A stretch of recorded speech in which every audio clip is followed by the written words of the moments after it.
Mr. President, thanks for joining us. Thank you, Tucker, for inviting me. So there are an estimated 2 million Salvadorans living in the United States. Maybe a little more. Maybe more, and more coming now. Yeah. Why do you think so many people have moved from this country to the U.S.? Well, it's obvious. I mean, our country has failed to provide two basic things, which are the two main drivers of immigration, which is the lack of economic opportunity and the lack of security. Most people doesn't want to leave their country. Right. They like their culture, they like their food, they like their weather. I mean, it's their country. They have their family members here, their friends. Most people leave their country because of two main reasons, and those are the two main reasons. And if you add up the civil war we had in the 80s, well, that was the main driver at the beginning. And then you have people, that have cousins over there, and then the cousin says, "Oh, come here, and you'll find a job here." And there's relative security based on what you have over there and what you have here. And so those are the main drivers of immigration. Our country has failed to provide security and economic opportunity, so people leave. But if the richest country in the world says, if you cross over the border, we will give you free healthcare, free education, all these benefits, that's a draw, isn't it? Of course, it's an incentive. I mean, everything in life is pros and cons, right? Yes. So you have, for immigration, you have a con that probably you don't know the language, or the journey is a difficult one. You may die in the journey. But if in the end you will receive a lot of things, of course, the pros go up and the cons go down. So it depends. It's an incentive game here. And for example, if here in El Salvador we have better jobs and better security, it's less of an incentive. And you can see it in the numbers. We haven't changed the country 180 degrees in 2 years. In 1 year and 9 months, we have been in government, of course. But if you see the numbers 2 years ago, and you see the numbers now, immigration from El Salvador has gone down. And it's a couple of reasons, but one of the reasons is that we have improved security by 75%.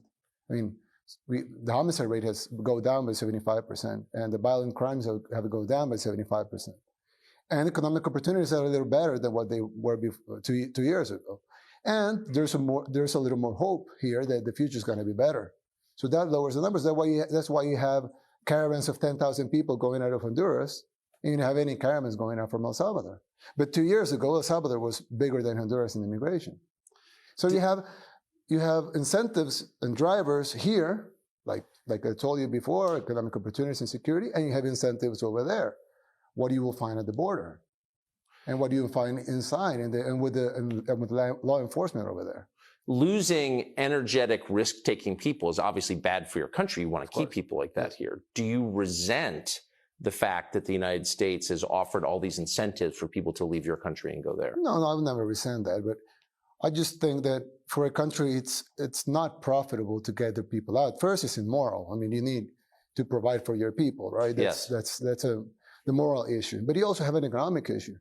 If you send your hardworking people and your talented people and people that want to work and want to risk it just to go and work, you want to keep them here because those will be the drivers of your economy. You don't want them there so they could send a remittance, which would be a small portion of what they will earn and what they produce. You want them to produce here. But you're talking about problems that have been there, and not only in El Salvador, but in a lot of countries in Latin America for the last 4 decades. And this immigration thing is just feeding on dependency on immigration on the countries that drive it. So it's not good for the United States, and it's not good for El Salvador. The best thing for both of us is to keep our people here and to provide for our people right here in our country. And that's what people here want. Yes. So at the end, I won't resent it, of course, but I think that it's better if we can keep our people here. That's our job, and morally, that's the thing we have to do. Explain quickly, if you would, what you just said is not good for the United States to become dependent on immigration. What do you mean by that? No. Latin American countries, if you don't provide for your people economic opportunities, if your economy is doing bad, if your security is doing bad, people are gonna leave, and they're gonna go and try to find a rich country, right? They're not gonna leave for Guatemala, right? They're gonna try to go and leave for they want to go to the United States. So that makes these countries dependent on immigration because you become a net exporter of people. You're not exporting products or services. Yeah. You're exporting people.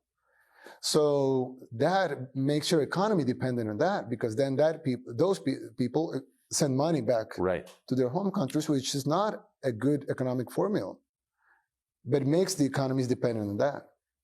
So when you keep these countries depending on that, the economy is like a vicious cycle.